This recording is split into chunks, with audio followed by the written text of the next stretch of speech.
Hello and welcome back to Heart Mind with Holly. I am traveling and so I'm outside my regular studio.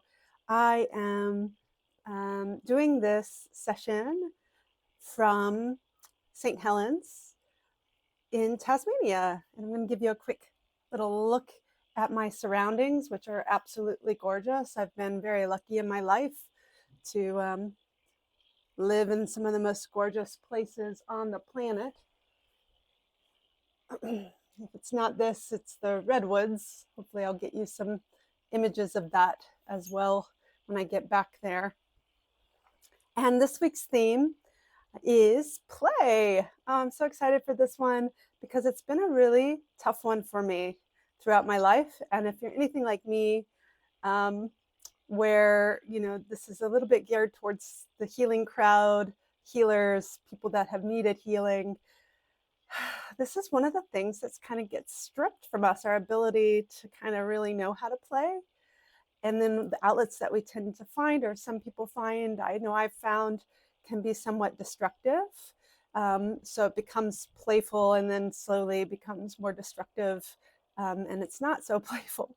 And so I'm having a really great guest tomorrow on, and that is Kirk Lynn. And he is someone that's dear, dear, dear to my soul, who has brought the spirit of play into my life in so many ways, in a grounded way, through his teaching of play in the University of Texas in Austin when I was there as a grad student for playwriting. And I know that sounds maybe kind of contradictory, that I have trouble playing when I did so much of the play writing. It's in the word. But I was engaging with it because it was such a thing I wanted in my life, I think. And I enjoy being very creative. But this idea of playing just for fun was really, really, it's difficult when you've gone through trauma. And so I want to talk about that a little bit. And another book that I've been reading that goes along with this is called The Game of Life. It's a very old book from the 1920s. Florence Scovel Shinn, and introduced to me by another person I've interviewed here on this show, Stephen Ross. But I recently came back to her and just had this hunch to purchase this book while traveling. And it just is so apropos to what we're talking about with play, which is that you have a choice in a way. You can see life as a battle, which we often do. And it's almost, sometimes I even feel like when I'm with people or in my own struggles, it's just true. It's inevitable. Like, we struggle, we suffer, and we have to find that fight within us to continue. And how do we do that? So life feels almost inevitably like a battle a lot of the times. But what Scovel Shinn is asking us to do is to start to reimagine that metaphor and see it as a game. So life's not a battle, but it's a game that we can play. And the nice thing about a game that you can play, when you lose, you can always get another hand or grab the dice again. And that's the idea with failing. That can be a lot more enjoyable, obviously less stakes than in a battle. If you lose, obviously there's this sense of death, of dying.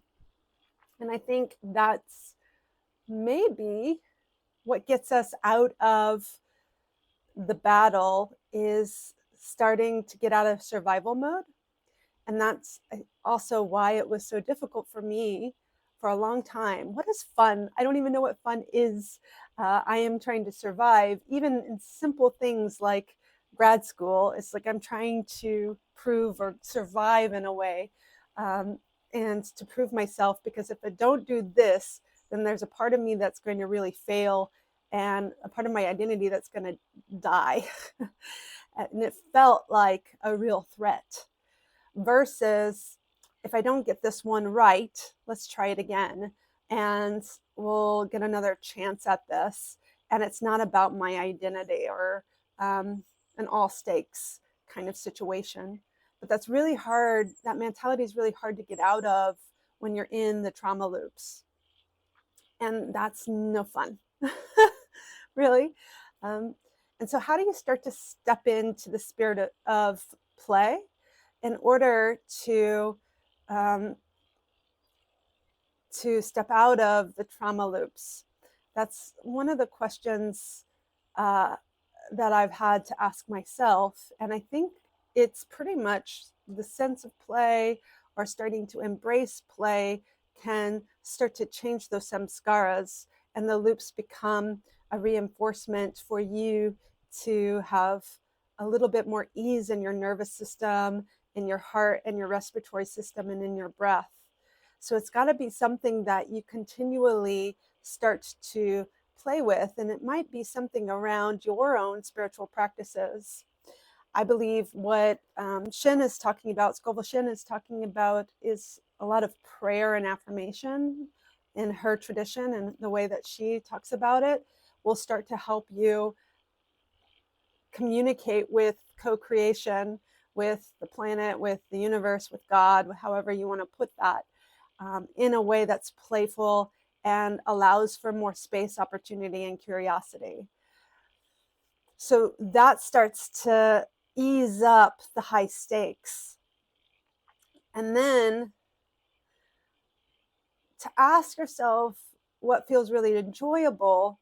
And if you're not sure what feels fun or enjoyable, allowing yourself to taste it out. Like you might go to taste a new meal, a new kind of cuisine, if you will.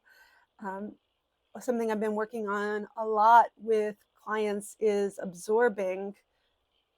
digesting the absorption of vibrations or experiences.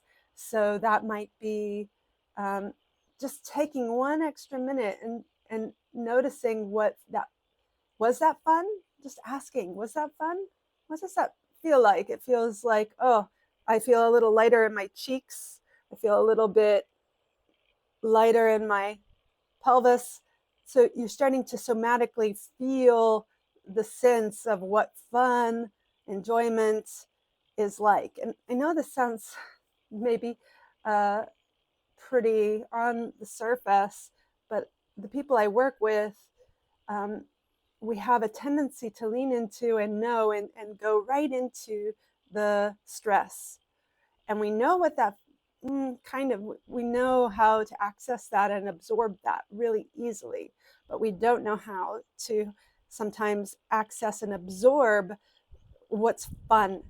And then because it's so stressful, we end up finding outlets for fun or for that ease that end up being destructive: overeating, alcohol, drugs, reckless behavior, these types of things, to seek out that sense of quick enjoyment that is actually maybe harming us in the long run or even in the short run.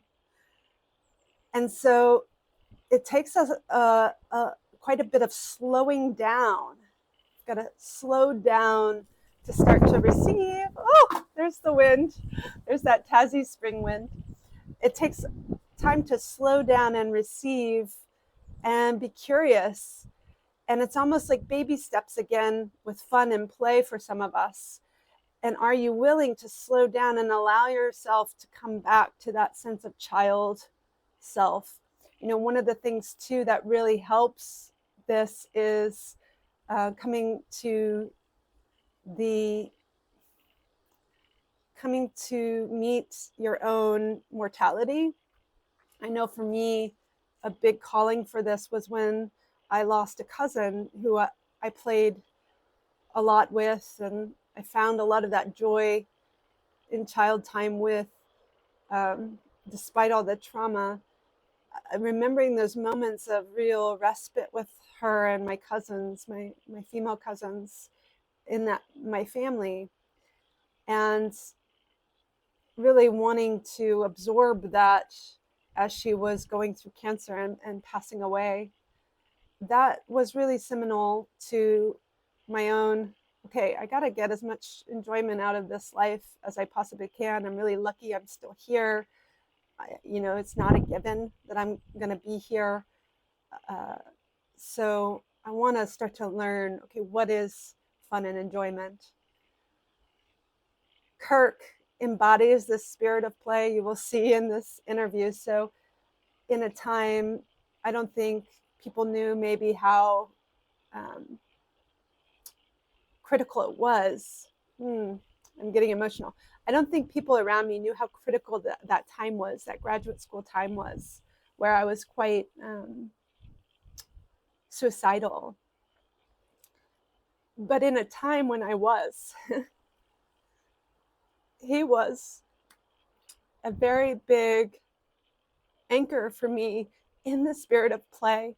And he made me laugh, and he made me enjoy that time, even for a moment when it was really difficult.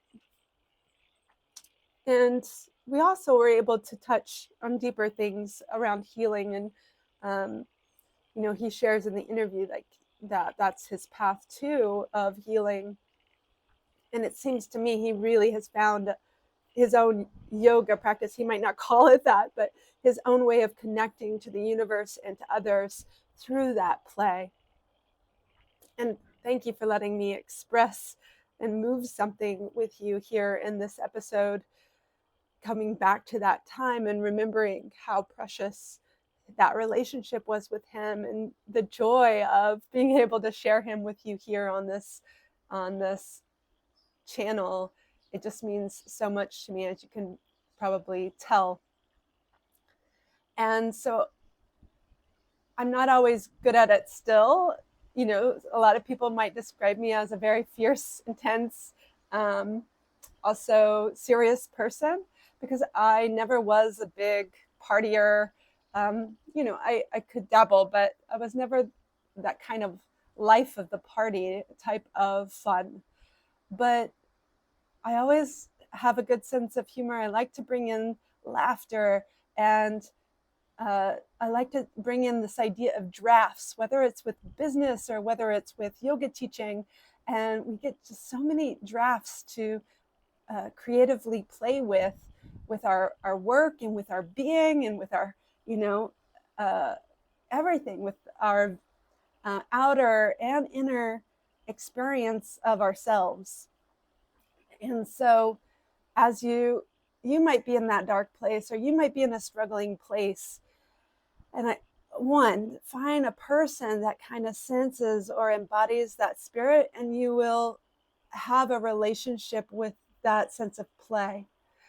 2, try to find ways, and for me it's been meditation. And meditation could be sitting right here and taking a moment to observe and go in. It doesn't have to be this sit by the lake for an hour and go deeply in, but it could be just a moment of that, and emerging, or really observing how that sense of joy, playfulness, and maybe it's a little movement in your spine, feels to you. And then it's also in the exhale, it's in the relief of there doesn't have to be more than that. There doesn't have to be more meaning than that for now. It's just this sweet, beautiful moment of play. I'm playing with the wind. I'm playing with my own breath. I'm playing with kind of the light, or a music, a harmony that's in my head. And in that moment, it's good. It's the spirit that expands versus contracts. I asked this question to my interviewees, like, what expands you? I think the spirit of play is trying to expand our experience, whereas the spirit of seriousness tries to contract us. Now, I have to tell you, you have to hear this at the right time, and it has to come to you in the right way. It's our own journey, because one way to not people, hate hearing this. And I hated hearing this. I had another teacher, a yoga teacher at the time, who was almost the exact opposite to Kirk, right? Kirk was teaching me through being playful, asking questions. I could see his curiosity. I was also his TA. I saw him play with other students and create every class that he had, not perfectly, but beautifully with play. And I had another teacher, was a yoga teacher. And, I was diving deep into my yoga studies too at that time. And at one point, he kind of approached me more, in my opinion, now looking back on it, pretty seriously about not being so serious. And in a way that felt at the time very judgmental. I don't think he meant it that way, but at the time, that's not the way in for someone. So if you're getting that message, don't be so serious. I want you to hear, I understand why you're serious. I understand why you're intense. We need some of that too. Maybe less the seriousness, and we need intensity too. And to hear it as a judgment of your identity, of yourself, can be very damaging. Like, that was damaging to me, didn't help or support me, that made me tighter. So my calling to you is, make game alive as much as you can. Start to switch the perspective, switch the brain that's going to be more active in the beginning to create that new pattern for your brain to respond. This is a game. This is a draft.